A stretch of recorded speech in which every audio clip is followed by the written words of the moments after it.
Hello and welcome to Beauty in the Biz, where we talk about the business and marketing side of cosmetic surgery. So I'm your host, Catherine Maley, author of Your Aesthetic Practice, What Your Patients Are Saying, and consultant to plastic surgery practices who want to grow their revenues fast. So today's episode is really going to be interesting. I'm calling it COVID-19 Update with Jules Walters, MD. By the way, you have a very fancy name, Jules Walters. I like that name a lot. So Dr. Walters is an up-and-coming board-certified plastic and reconstructive surgeon in New Orleans, where he actually is from. Now, he did a 3-year plastic surgery residency at the University of Texas at Houston, and then he trained in the prestigious Texas Medical Center, where he developed an interest in aesthetic surgery. Now, he also loves breast reconstruction, where he trained at one of the top cancer centers in the world, and that's called MD Anderson Cancer Center. Now, after training, he returned to New Orleans to join the practice of Dr. Cameron Kovehi, and he was there for the past 10 years. And just this year, the timing on this is crazy, he decided to open his own private practice. So I'm sure we'll be talking about that. Now, Dr. Walters used to travel internationally to provide reconstructive surgery to children born with congenital defects, and he's going to continue to offer those in need throughout his career, just maybe not right this second. Now, he's very active with the medical boards, the medical societies like AAFPRS, AACS.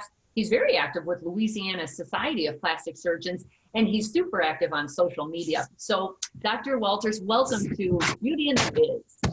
Thank you for having me. I'm excited for the next hour. Yeah. Sure. Oh, fantastic. Well, we're anxious to learn from you because, as I mentioned to you, I have a tendency to hang around with the older doctors more than the younger, only because I've been around for a long time, so they know me more and they have more to work with. You know, they have big staffs, big lists, and they need some consulting. But the younger guy, now, you know, you're not, you know, young, but you've been around for a while, but you now decided to go out on your own in private practice. So I just have to ask, number one, give us a COVID update for your area.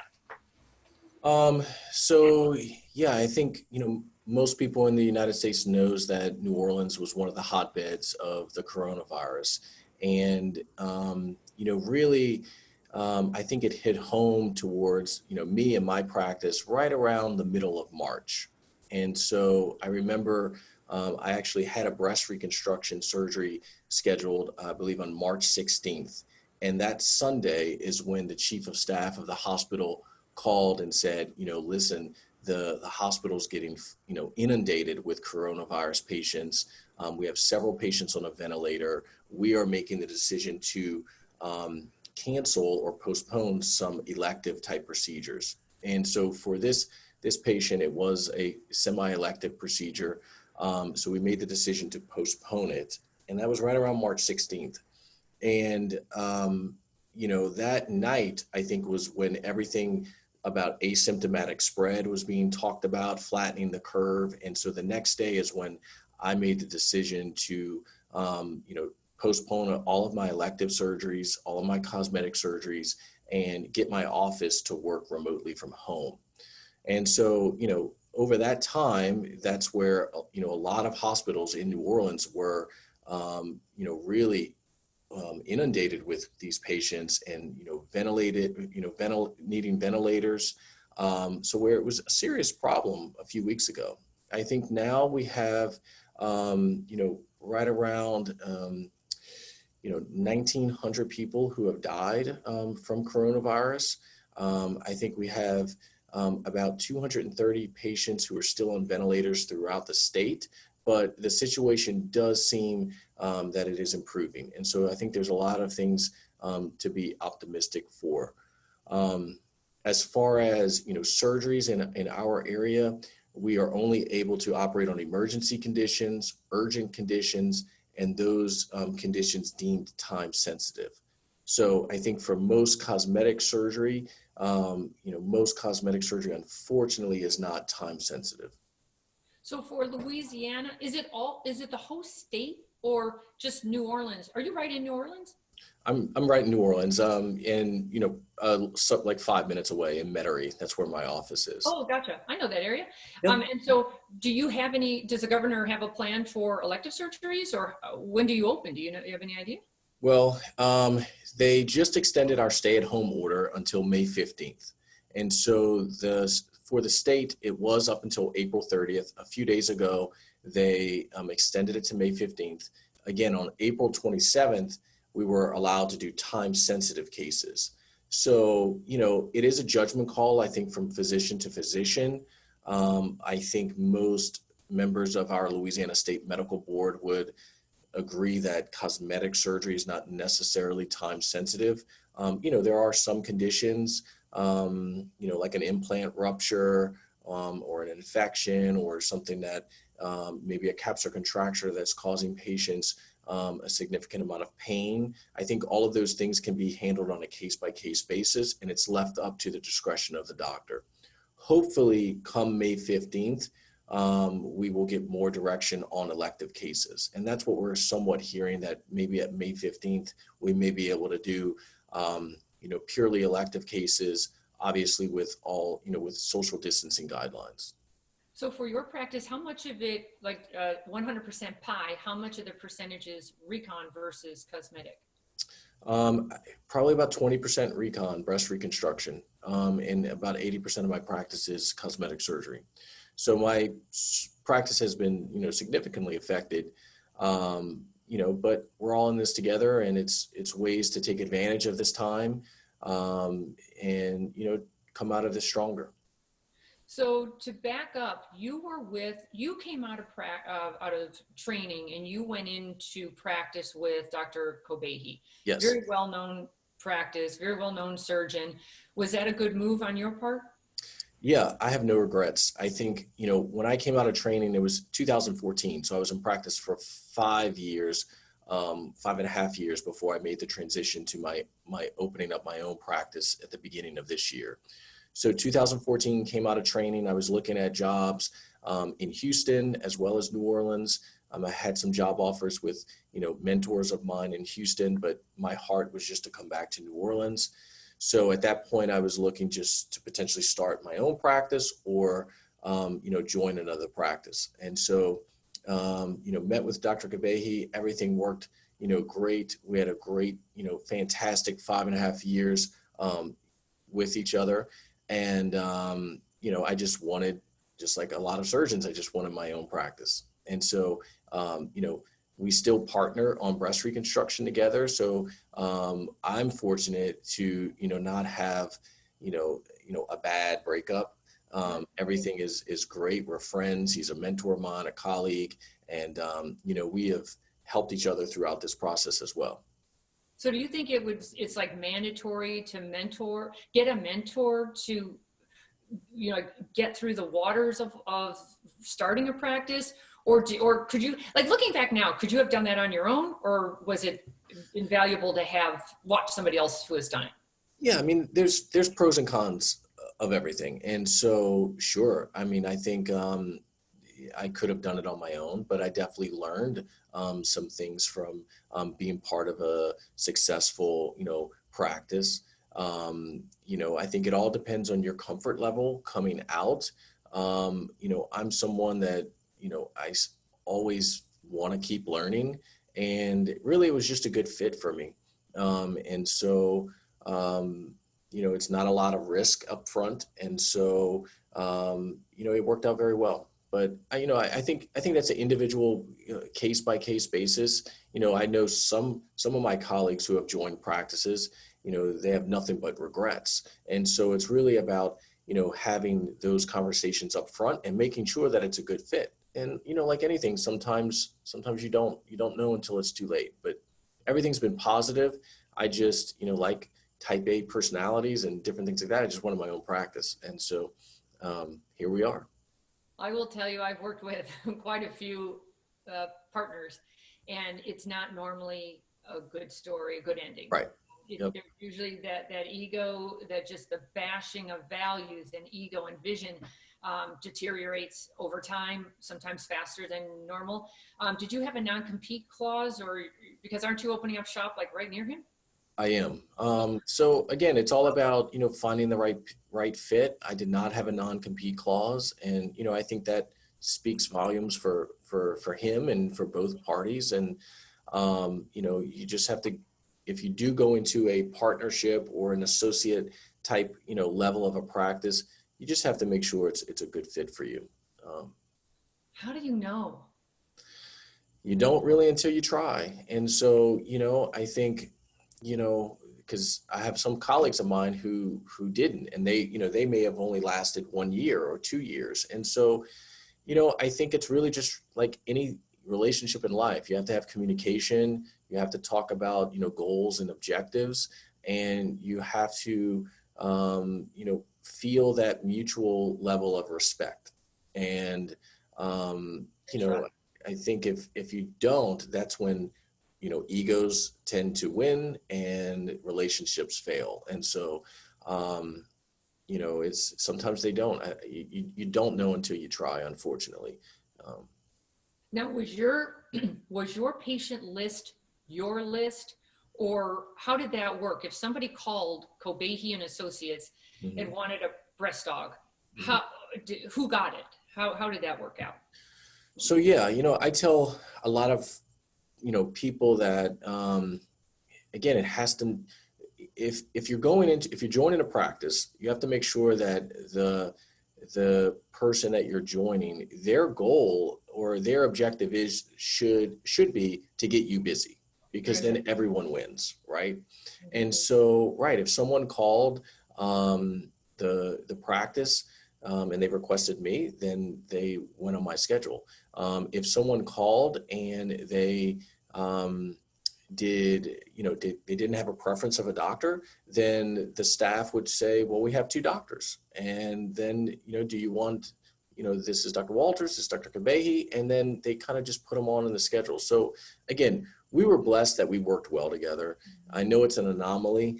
And, there was nothing but, good things when I left. And it's things that we were also kind of felt sad that we weren't going to be working in the same practice. But again, we have a shared interest in breast reconstruction as well. And so we still work together, and I'm blessed. I'm blessed that it was.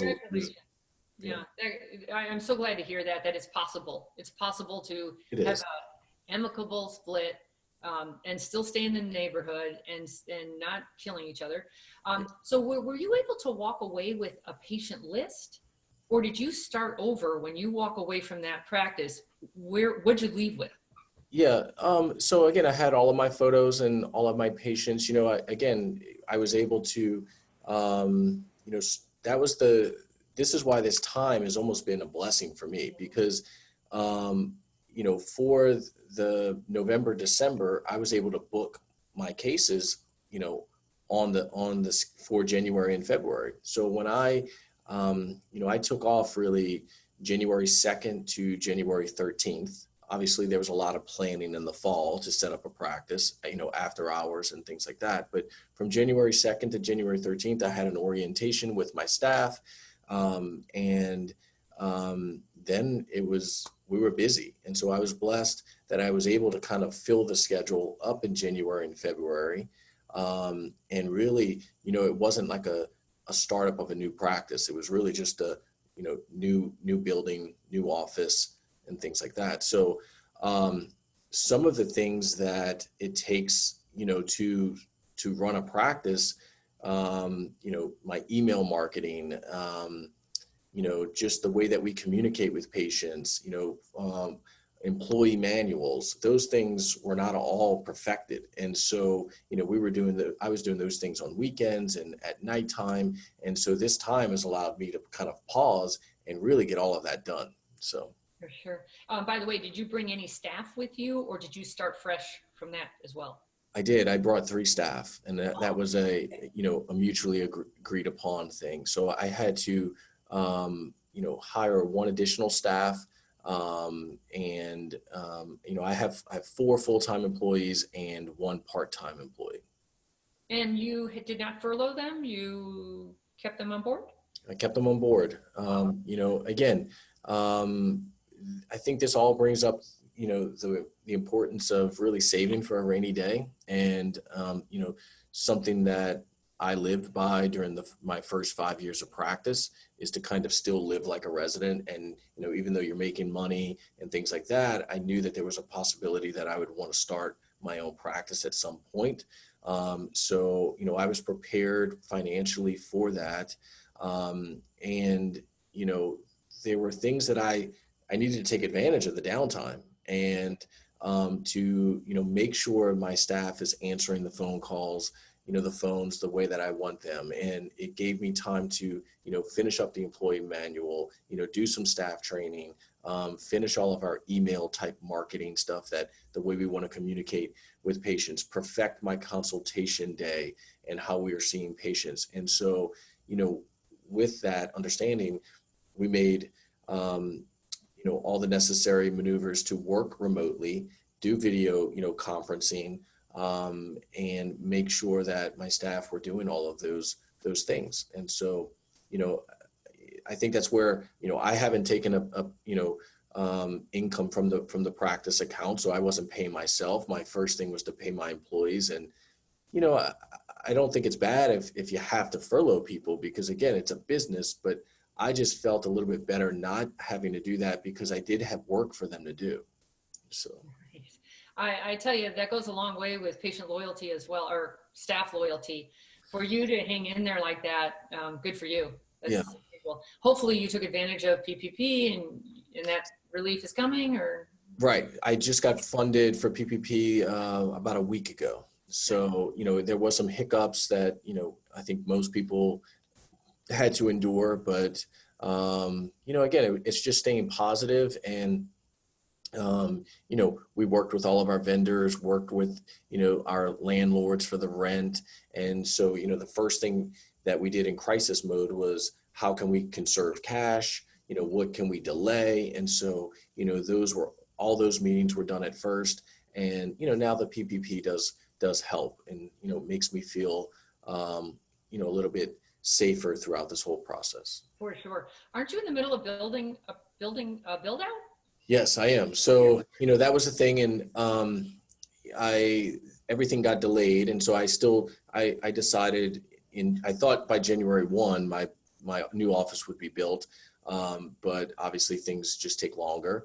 And so I still made a decision to move on January 1, just a, you know, good time of year to make the transition. I was fortunate to have a temporary space in the same building where I'm building. So I'm on the 3rd floor in about a 2,500 square foot office. On the 2nd floor, I'm building just a little bit over a 4,000 square foot office that started, you know, in January for the most part. And then all of this happened. So I've halted construction for now. And there was a few reasons why I did that. Number one, you know, we're in a big medical office building, so there's other practices. And we all had our own guidelines, and the building had guidelines on how patients were potentially coming in and out of the building. But, you know, I just didn't feel comfortable having contractors and other workers in the building, you know, when we were worried about asymptomatic spread. And then also, you know, I just didn't know the future at first. You know, what if I build this nice fancy office and then I don't have a practice to come to? So, you know, I'm an optimist, but I'm also a realist. And, you know, I'm optimistic that we're going to be back and running. However, you know, I was, you know, trying to be as real as I can to say, okay, you know, if I have once this office is built, then my overhead goes up. So let's slow it down. Is there an OR to be built as well?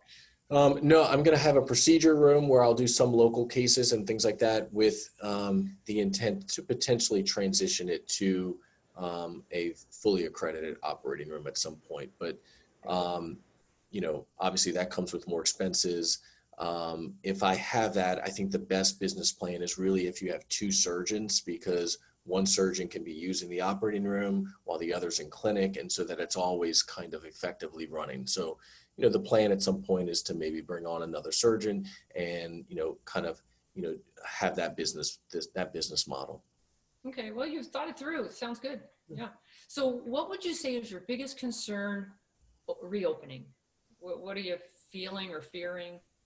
Well, fortunately, things that I've done with our practice is, when I decided, we were in crisis mode. First, it was to conserve cash, make sure that, we apply for all of the funding. And then it was like, okay, how can we, what are all the things that my office staff was saying that they didn't have time to do? Let's perfect all of those things. And then number two, how are we going to stay engaged with our patients? And so, I was very big on social media once I started. I feel like, I was one of the first to kind of get on Instagram, here in the New Orleans area. I remember I started it just by posting, Transformation Tuesday pictures. And, people were like, oh my God, I can't believe you're posting those, before and afters on social media. And then, fast forward a few years, every surgeon is doing it now. And so, that's always been really a lot of my marketing is doing really organic social media. And I look at it as, how can I provide value? How can I provide education? And so with that, we decided, well, what can we do now? I think very quickly, everyone was going Instagram live, every business started doing Instagram live sessions. And so I was like, well, that'll be a great way to do that. But how can I still fight through the noise? Because now everyone's going Instagram live. And what I decided was to really do it consistently, do it every single day for the most part, Monday through Friday at the same time, and then call it something. So we called it Wake Up with Walters, and from 9 to 10 for, 30 minutes to an hour, either I brought on a guest or I just educated about plastic surgery, and that's worked out really well. So did you do that only during the COVID-19 crises, or had you been doing that before? We just started it during the COVID-19 crises. Yep. I love the consistency of it because I watch for it and I see it every day, and I think good job, and it had a theme. It had good retention attention to it. Yeah. I think with anything, once everyone's doing it, now you have to find out, how can I fight through that noise and make it a little bit different and engaging. And so that's what we've done. And, we've brought on, certain guests. I've even had some patients come on and tell their story. And that's, I had a mommy makeover tell her story. I had a breast reconstruction patient tell her story. And, those are really the engaging, episodes that we had. So, and with that, we've done virtual consultations, and, I have over, I think, 25 cases on the books already, surgery cases, for May 15th and after. We have a lot of Botox and injectable patients. So, I think for everyone listening, New Orleans was hit very hard, but the interest is still there in cosmetic surgery. And, we saw that, and Dr. Kobehi, told me about that after Katrina. Once everyone kind of got back into New Orleans, cosmetic surgery was very popular. And I think it has to deal with people not feeling good about certain things, and they want to do something for themselves. And so my surgery schedule is getting booked. Each day we're booking cases. Each day we're putting on injectable patients. So I'm pretty optimistic of how things are. And so I think, the things that maybe concern me, or we have some fears or anxiety, is how are we going to alter our practice? And that's the thing, because I think we have to look at, best practices for patient safety. We have to look about how we're going to redefine the patient encounter now. And then we have to make sure that we're complying with all the new compliance, requirements that we're having, from our local governments and our federal government. And so those are things that, I think my office and I are, having meetings on how we're going to do that. Like, how are we going to see patients now? What does that look like? And do you have the testing ability there in your area? So we do, and we're trying to decide on how we're going to do that. I think some of the hospitals are requiring patients to be tested. Some of the surgery centers are not. They're just requiring like temperature checks and like a screening list. Some of the employees are being tested at certain centers. So again, I don't think that there's one standardized way, and that is going to kind of evolve really over the next 1 to 2 weeks as we, start to open up again. You know what I'm afraid of? We're going to lose the human interaction wearing all these masks and precautions and staying away and not touching each other. I'm just afraid of that because our industry is all about relationships and bonding and feeling trusted. You're my guy, and I trust you and I like you and I want to see you. And I'm worried about that. If that has to, then in that case, I would say definitely go internal. Go external on social so they at least can see you, but once they see you in person and you're all covered up, gosh, I just think we're going to lose a lot there, Yeah, I think that's where, even if we do open up, to offer virtual consultations still, because I think there is still going to be some, there's going to be some sense of fear, and, until we have a vaccine, how can we still minimize traffic in and out of the office? And the way to do that is to take advantage of technology.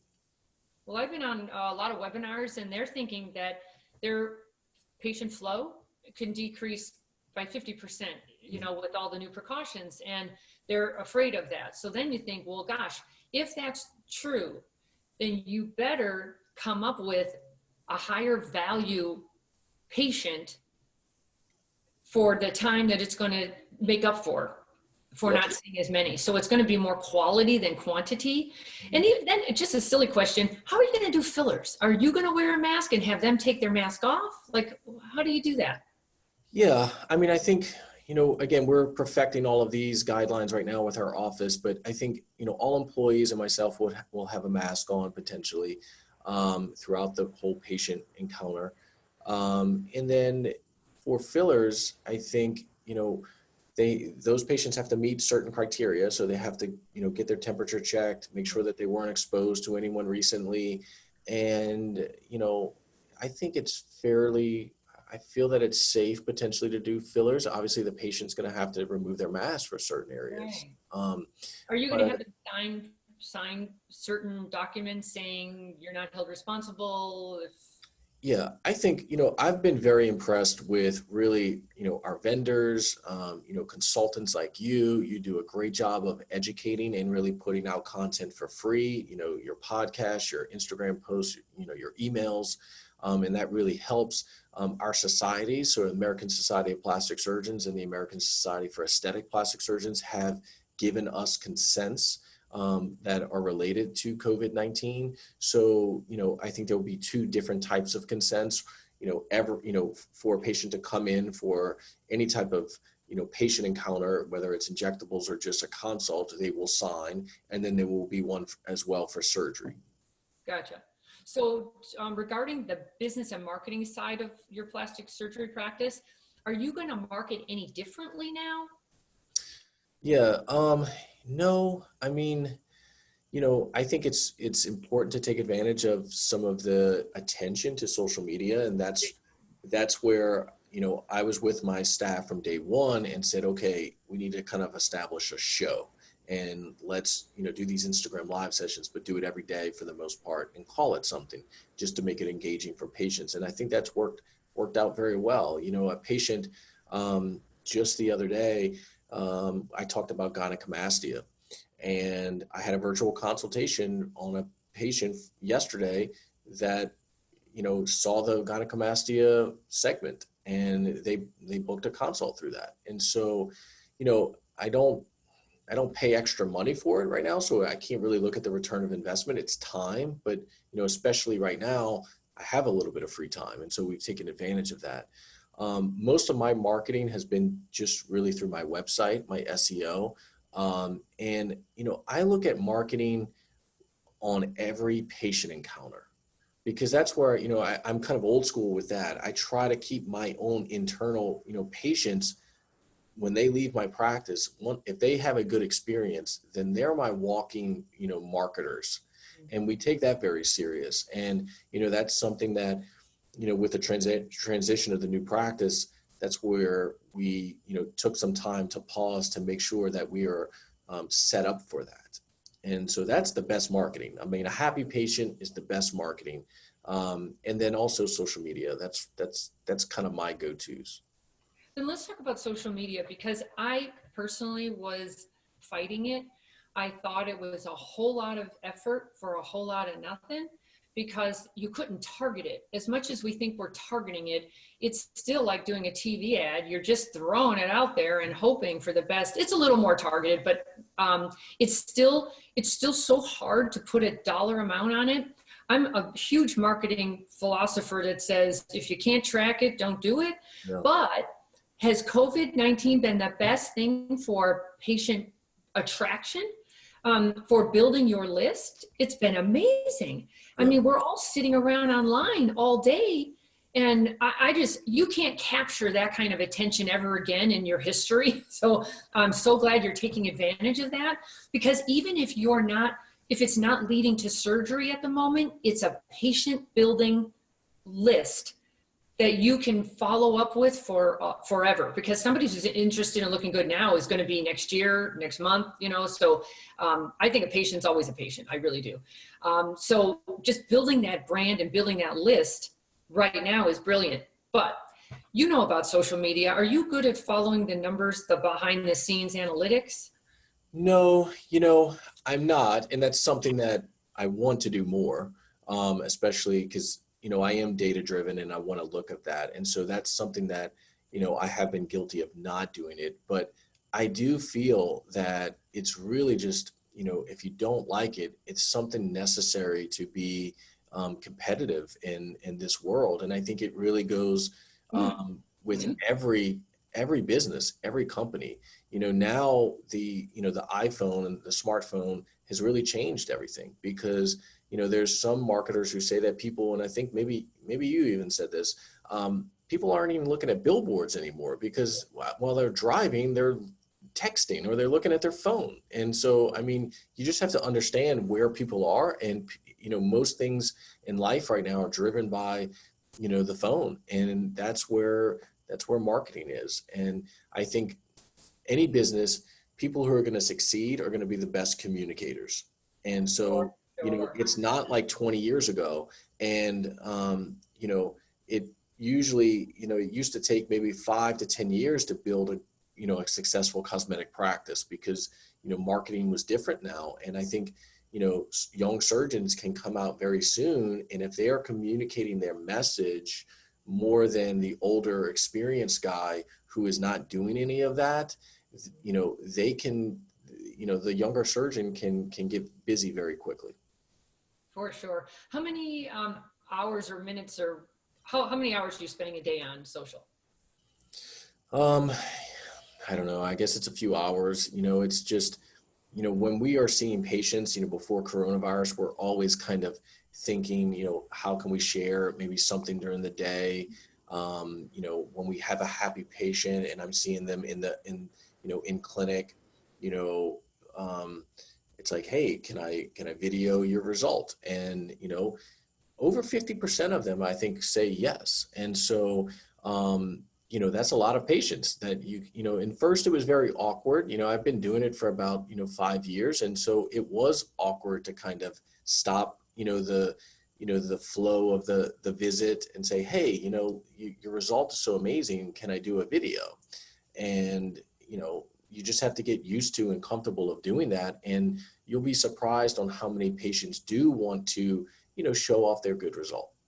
So the secret is, the more comfortable you get asking, the more comfortable the patient gets in saying yes. Right. And it's the way that you do it. It's like, and some of the patients, they understand it, because, and especially the more that you do that, a lot of patients that are coming to you have seen you on social media. So they understand that it's just part of it and they're okay with it. Now, of course, there's some patients who just do not want to do it, and that's fine. And, I don't think it's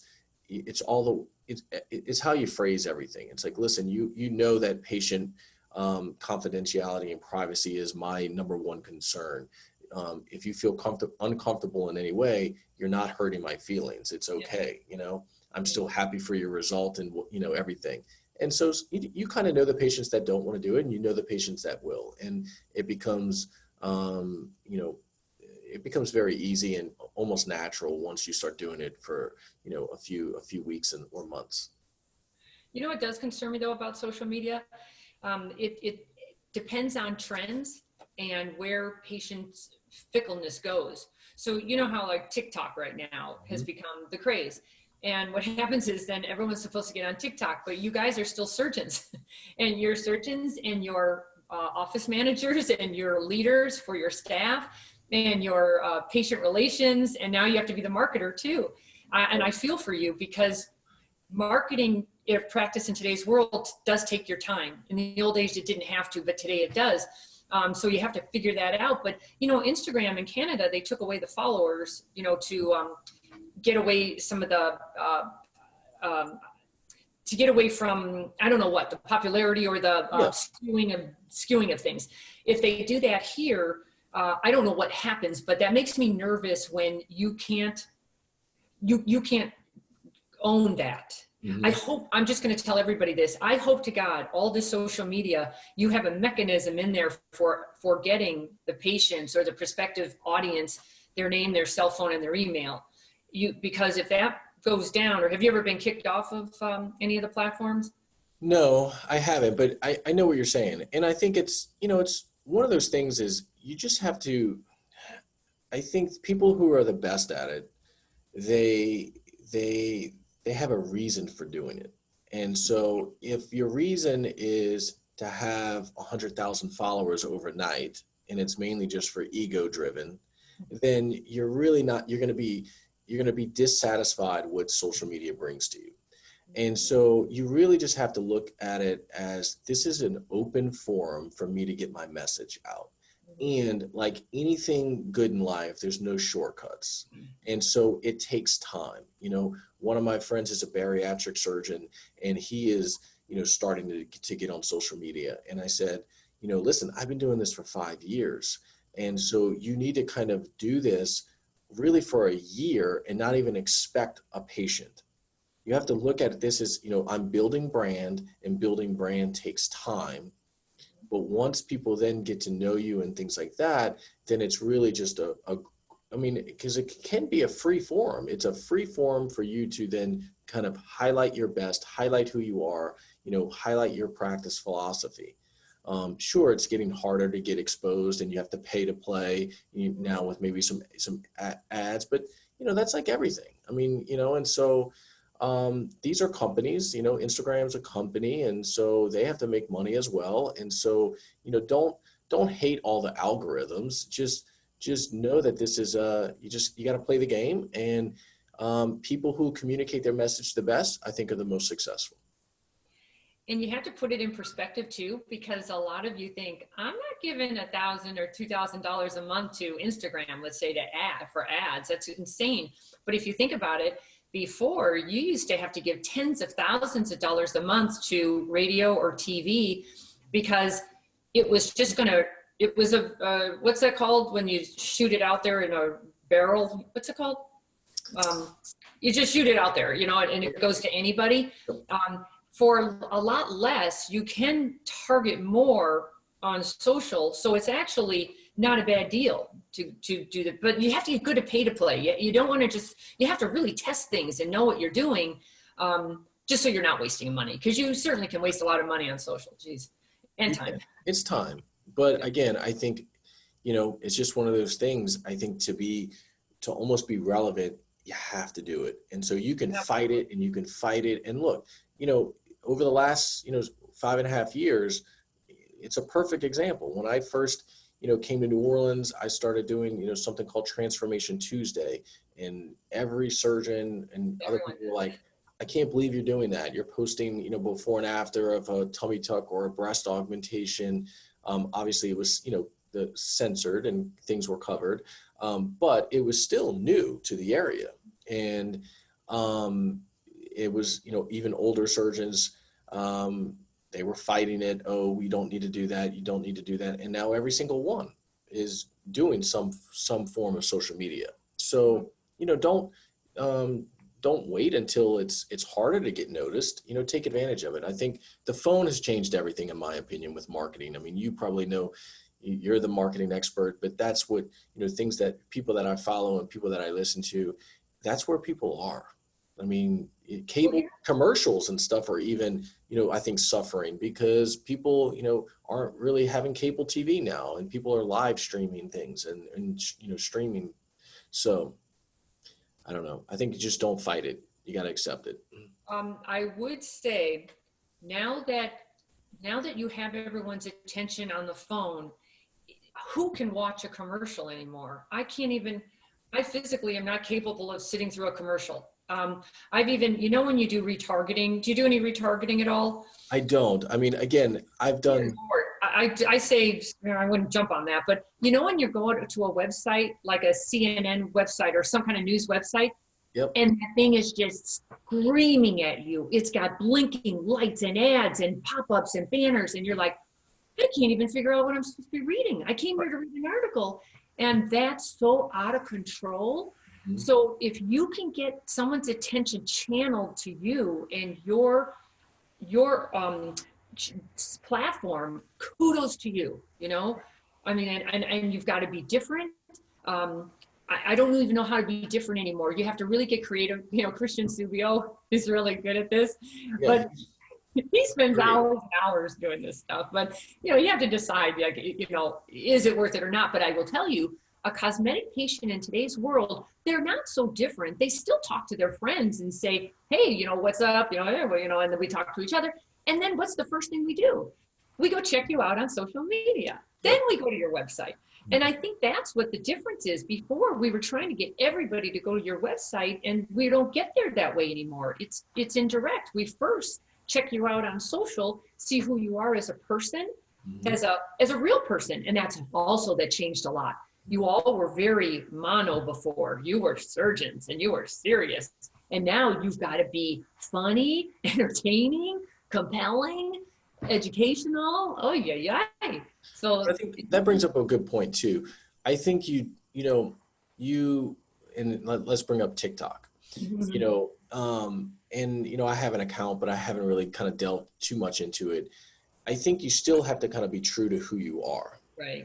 And, I'm not a big dancer and things like that. And so, I think people who then tend to look a little awkward and do those things, if they try to conform to the platform and try to do things that really aren't them. And so, you don't have to be on maybe every single platform per se, but it's nice to. And so I think you just kind of find the platform and see how it, how you can, again, relay your message through there. Plastic surgeons don't have to just be dancing on TikTok. They can, and I think that's what we're going to see now as that platform grows. It's not just going to be a dancing app. It's going to be, really like Instagram, I would think. Well, you know what they're saying about LinkedIn? LinkedIn is like the new Instagram, or it's the up and coming new Instagram. So then you have to figure that one out. All I'm saying is use anyone you want, but just make sure you're collecting data that you own versus hoping that the platform doesn't take you down, or it go down, or it get bought up, or you just disappear. Right. Absolutely. And again, like what you're saying though, too, and you speak about it a lot, is that you're producing content and then you're distributing it to the different platforms. So, if one of the platforms does go down, well, the main thing is that you do have the content to then, distribute to the new up and coming platform, because you have all of that. And so then you can go and make a name on that new platform. But yes, I mean, I think somehow trying to do, get a newsletter or email list and, things like that. And you talk beautifully about all of that. Well, so from here on out, for staff, will you have a videographer on staff, or will you keep doing all this social yourself, or how are you going to figure all that out? Because when you get busy again, you surgeons cannot be doing all of this. When do you outsource, and when do you keep killing yourself doing it yourself? Yeah, I mean, I think you need people who are the most successful at it have some help. When my last practice, we had someone dedicated for, the two of us that would help, edit videos and things like that.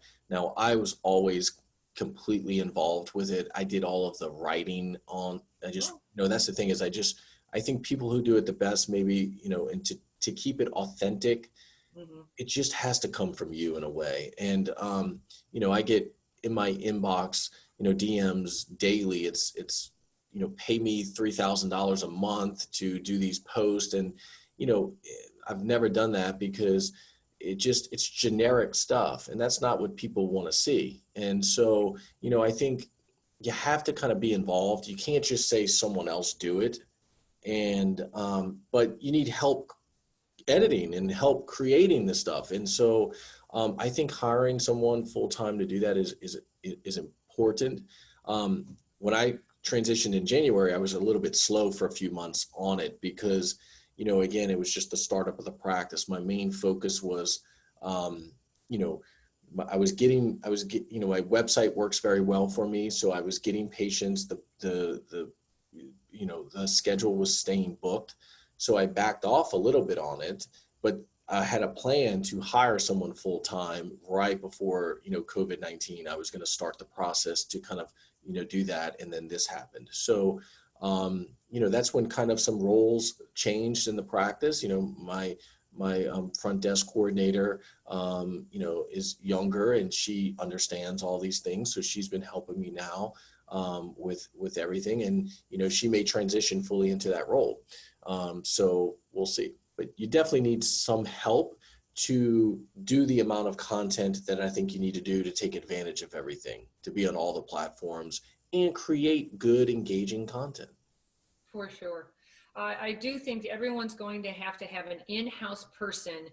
I like to call it a day in the life of a plastic surgeon, because you are the content. And if you can have somebody trailing behind you, videotaping all of that and put it together in an edited way, that's your content without you killing yourself trying to make things up, like create content. You are creating content being the surgeon.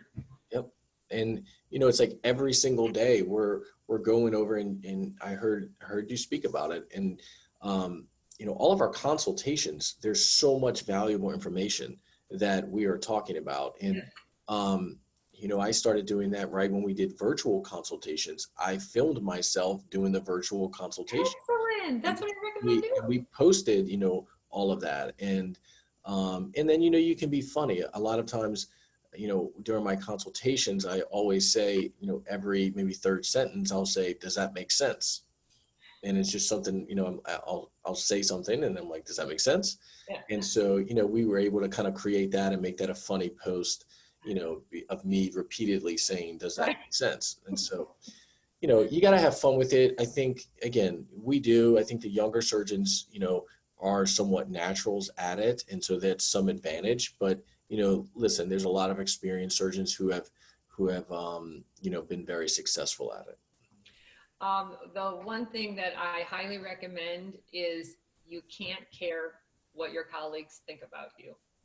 You just have to do what you're comfortable doing, that you can still sleep at night.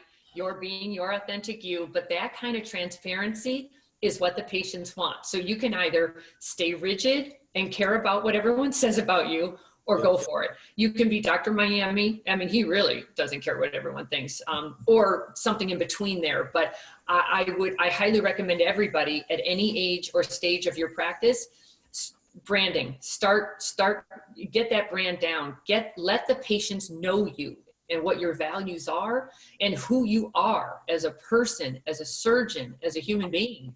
Yep. I mean, you have to have a purpose with everything that you do. And, if you're just on social media because you feel like you have to be it, or if you're just doing X, Y, and Z just because you feel like you have to do it, then you're usually not going to be successful at it. And so you have to stay true to yourself. And I mean, if you are, whenever you put yourself out there on video and, different things like that, you're always going to have negative comments. I mean, there's just going to be people that want to kind of pull you down or take you down. And so, one thing I've learned is you don't listen to the positive comments, don't listen to the negative comments, just stay true to yourself, I learned a long time ago when I went into business for myself, my mentor said, only listen to those who are giving you money. you know, because they count and the others don't. And that was very helpful because that already knocked out, you know, 90% of everybody, because that's another thing people don't understand about marketing. You are typically talking to nobody that's going to ever give you money. Like, so there's a saying that says what you do out there is going to fall flat for 98% of the world, but you can get rich off of the 2%. So if you start thinking about the 2%, forget the 98%, you'll keep your sanity as well, because marketing is a numbers game. Always, always, always. It's testing and tweaking and dropping that, starting this, put more money over here. It's a never ending battle. Not a battle. It's just, I find it interesting because I love human psychology and what works. Yeah, I mean, I think it's evolving, you know, and you see that, like, again, with social media, different platforms and the rise and the fall of different platforms. So it's always a moving game. It's always dynamic. And, you know, I think you know, and that's how I think for plastic surgeons, and I don't look at social media as really as trying to be marketing. Like I hardly ever advertise specials. You know, it's just, I look at it as how can I provide value with each post? And that's what I tell anybody who's working with me, and when we're doing it, is, does this post bring value? Does that show, you know, is this, we just posted you know, before and after of a breast augmentation, you know, does that bring value? And so, yeah, I mean, someone who is, we obviously have a lot of, you know, interest right now with consults and things like that. So that's, you know, showing someone, you know, that, hey, we can get a good result here at this practice. And so everything, I think if you look at it like that, you're just destined to kind of be successful. And it's so funny, from my perspective as a marketer, you guys need results. So we are forced to do offers. We're forced to, because otherwise you say, well, what did you do for me today? And you think, I didn't have any call to action. I didn't have any compelling reason for anybody to contact you. So you're playing the long game and the smarter game. But most of us are forced to play that shorter, I need results today kind of game. Yeah, I guess I'm a long game person. Good for you. You know, it's gonna be a long game. You're young. Well, I think if, you know, my thing is, you know, I look at it, if you're confident in your abilities as a surgeon, you know, good things are going to come. If you focus on a patient experience and trying to, you know, be an honest, ethical surgeon and provide a good experience for patients, everything's going to come. You're going to be successful. It just takes time. You know, it takes time. And so when you try to shortcut that process, that's when I think problems happen. Well, enough said. I think you're absolutely right on. I think you're doing all the right things. I would tell you if I thought otherwise. Good for you. Good for you. So any parting comments for anybody? Any 2 cents for anybody coming up in the world, trying to figure out how to enter this crazy market? Yeah, I mean, I think you just have to, you know, it's kind of like one of my mentors told me before, you know, you have to kind of have goals. You have to have, you know, aspirations, and you have to have a plan and to know how to get there. And so even these are, you know, crazy times. I mean, we don't know what the next 2 months is going to bring. But, you know, remain optimistic, be the half, you know, glass half full type of person. And, you know, we're going to get through this. And, you know, especially here for any other surgeons in New Orleans, I mean, there's interest in cosmetic surgery. You know, our phones are ringing, our consultations are being filled. And so I think that's a very good, optimistic, viewpoint. And, you know, just stay true to yourself and work hard, and good things will come. Right. Well, thank you very much, Dr. Walters. I appreciate your time. I think this was valuable for my audience. And everybody, if you would be so kind as to subscribe to Beauty in the Biz. Of course, I would love a 5-star review. That's always helpful to help me spread the word about this. If you have any feedback or questions, or if you have anybody who wants to be a guest, or you want to recommend somebody, please let me know. And you can always DM me on Instagram at Catherine Maley MBA. And with that, thanks so much. We'll talk again.